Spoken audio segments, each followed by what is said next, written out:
Indian car manufacturer के एक top executive को जब ये पूछा गया कि टेस्ला के आने से आपको क्या फर्क पड़ेगा, तो उन्होंने बोला कि टेस्ला के आने से हमको कोई चिंता नहीं है, हमको कुछ भी फर्क नहीं पड़ता। लेकिन इंडस्ट्री एक्सपर्ट्स का ये मानना है कि टेस्ला भारत में आके भारत के कार मार्केट को पूरी तरह से डिसरप्ट करने वाला है और बहुत बड़ा मार्केट शेयर एक्वायर करने वाला है। टेस्ला के आने से भारत के कंज्यूमर को क्या फर्क पड़ेगा, भारत की सरकार को, टेस्ला को खुद को और टेस्ला के कॉम्पिटिटर्स को क्या फर्क पड़ने वाला है, देखेंगे हम आज के इस वीडियो में। आगे बढ़ने से पहले इस वीडियो को लाइक कीजिए, हमारे चैनल को सब्सक्राइब कीजिए और सब्सक्राइब करते टाइम बेल आइकन दबाना बिल्कुल ना भूलें। एलन मस्क की कंपनी टेस्ला और भारत सरकार के बीच में पिछले 6 से 7 सालों से नेगोशिएशंस चालू थे। भारत सरकार ये चाहती थी कि टेस्ला भारत में आए और भारत में मैन्युफैक्चरिंग प्लांट शुरू करे। टेस्ला ये चाहता था कि पहले फुल्ली मैन्युफैक्चर्ड कार्स यहां पे इंपोर्ट करे और उसके बाद भारत के मार्केट को टेस्ट करके अपना मैन्युफैक्चरिंग प्लांट शुरू करे। उसके लिए टेस्ला ने भारत सरकार को इंपोर्ट ड्यूटी कम करने के लिए बोला। टेस्ला का यह भी एक लॉजिक था कि आप जो नॉर्मल आईसीई कार्स पे यानी इंटरनल कंबशन इंजन वाली गाड़ियों पे, पेट्रोल की गाड़ियों पे जितना इंपोर्ट ड्यूटी लेते हो, उतनी इंपोर्ट ड्यूटी इलेक्ट्रिक व्हीकल्स पे नहीं ले सकते हैं, क्योंकि इलेक्ट्रिक व्हीकल्स आपका एनवायरनमेंट बेटर करने में भी आपको मदद करते हैं। भारत में कार्स पे इंपोर्ट ड्यूटी आज बहुत ज्यादा है। 40,000 यूएस डॉलर से ज्यादा की कीमतों वाली गाड़ियों पे 100% इंपोर्ट ड्यूटी है और 40,000 यूएसडी से कम कीमतों वाली गाड़ियों पे 70% इंपोर्ट ड्यूटी है। सरकार ये चाहती थी कि टेस्ला कमिटमेंट दे कि वो यहां पे मैन्युफैक्चरिंग प्लांट डालेंगे, तभी भारत की सरकार इंपोर्ट ड्यूटी कम करेंगी। टेस्ला की दूसरी मांग यह थी कि टेस्ला अपने चाइनीज वेंडर्स को भी अपने साथ भारत में लेके आना चाहता था, जिसके लिए भारत की सरकार तैयार नहीं थी। भारत सरकार ने टेस्ला को यह सुझाव दिया कि जो स्ट्रेटेजी हमने एप्पल में अपनाई, वही स्ट्रेटेजी आप यहां पे अपनाए। एप्पल को जब भारत में लाया गया, तब एप्पल के चाइनीज वेंडर्स को भारत के मैन्युफैक्चरर्स के साथ जॉइंट वेंचर करवाया गया और उस तरह से एप्पल के वेंडर भारत में आए। दूसरा पेच ये फंस रहा था कि भारत सरकार टेस्ला को बैंक गारंटी देने के लिए बोल रही थी कमिटमेंट के रूप में, जिसके लिए टेस्ला तैयार नहीं था। लेकिन जिस तरह की खबरें आ रही है, उससे ये लग रहा है कि भारत सरकार और टेस्ला के बीच में नेगोशिएशंस खत्म हो गए और टेस्ला 2024 में अपनी गाड़ियां भारत में लेके आएगी। पहले 1 या 2 साल तक फुल्ली मैन्युफैक्चर्ड इंपोर्टेड गाड़ियां बेचेगी और 2 या 3 साल के बाद अपना मैन्युफैक्चरिंग प्लांट भारत में शुरू करेगी। टेस्ला के आने से भारत सरकार को बहुत ज्यादा फायदा होगा।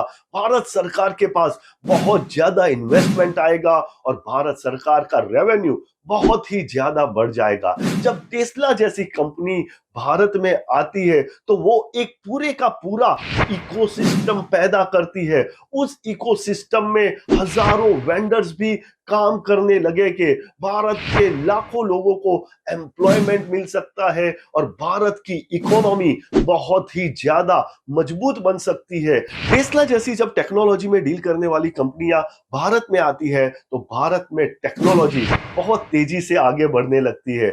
दूसरी कार कंपनियां अपना इलेक्ट्रिक व्हीकल का जो मिशन है, उसको भी बहुत स्पीड अप कर देती है और भारत सरकार का ग्रीन एनर्जी की तरफ जाने का बहुत बड़ा टारगेट है।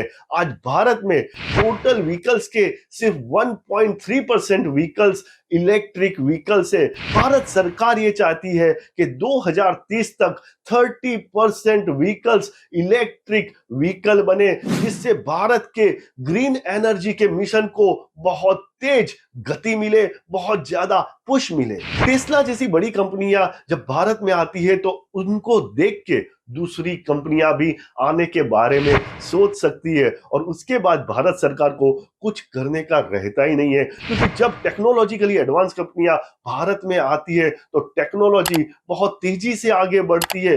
बड़ी बड़ी कंपनियां छोटे छोटे वेंडर्स और सप्लायर्स को बिजनेस फ्लरिश करने में मदद करती है। बहुत सारे लोगों को एम्प्लॉयमेंट मिलता है और भारत की इकोनॉमी बहुत ही मजबूत बन जाती है। जितना फायदा भारत सरकार को टेस्ला के भारत आने से है, उससे ज्यादा फायदा टेस्ला को भारत आने से है, क्योंकि टेस्ला आज जो मार्केट्स में ऑपरेट कर रहा है वहां पे बहुत ज्यादा प्रॉब्लम है।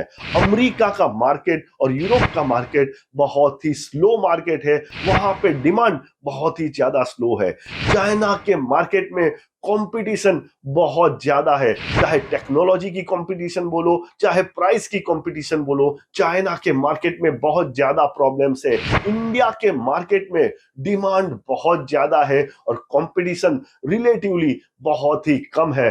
तो टेस्ला को भारत आने से बहुत ज्यादा फायदा हो सकता है। लेकिन टेस्ला के प्लान्स, उसकी स्ट्रेटेजी कुछ और है। टेस्ला भारत में आके अपने आप को पूरी दुनिया का ऑटोमोबाइल का लीडर एस्टैब्लिश करना चाहता है, क्योंकि अगर भारत में आके उसकी पर यूनिट मैन्युफैक्चरिंग कॉस्ट बहुत ही कम हो जाती है तो वो अपने ग्लोबल कॉम्पिटिटर्स को मात दे सकता है। और यही टेस्ला की मेन स्ट्रेटेजी है भारत आने की। टेस्ला आज दुनिया भर में 1.3 मिलियन इलेक्ट्रिक व्हीकल बेचता है, लेकिन टेस्ला का ये टारगेट है कि 2030 तक वो टोटल 20 मिलियन इलेक्ट्रिक व्हीकल दुनिया भर में बेचे। और भारत आने से टेस्ला का ये टारगेट भी पूरा हो सकता है। तो क्या टेस्ला को भारत में कुछ भी चैलेंजेस नहीं आएंगे? टेस्ला को भारत में बहुत सारे चैलेंजेस आ सकते हैं। भारत में इलेक्ट्रिक व्हीकल का जो इकोसिस्टम होता है वो पूरी तरह से बना ही नहीं है। चाहे चार्जिंग स्टेशन की बात करें, चाहे बैटरी सप्लाई की बात करें या वेंडर्स की बात करें, टेस्ला को बहुत ज्यादा इन्वेस्टमेंट करना पड़ सकता है। दूसरा, भारत के कार मार्केट को 4 सेगमेंट में डिवाइड किया जाता है। एक है पेट्रोल गाड़ियां, दूसरी है सीएनजी गाड़ियां, तीसरी है हाइब्रिड गाड़ियां और चौथा है इलेक्ट्रिक व्हीकल। और टेस्ला को खास करके हाइब्रिड गाड़ियों के मैन्युफैक्चरर से बहुत ज्यादा कंपटीशन मिल सकती है। और जब सरकार इंपोर्ट ड्यूटी कम करेगी तो टेस्ला अकेला इंडिया में नहीं आएगा, बहुत सारे और मैन्युफैक्चरर्स भी इंडिया में आ सकते हैं और टेस्ला की कंपटीशन बहुत ज्यादा बढ़ सकती है। वियतनाम के कार मैन्युफैक्चरर विनफास्ट ने ऑलरेडी अनाउंस कर दिया है कि वो 2024 में भारत में अपनी गाड़ियां लेके आएगा। टेस्ला के भारत में आने से इंडियन कार मैन्युफैक्चरर्स को क्या फर्क पड़ेगा?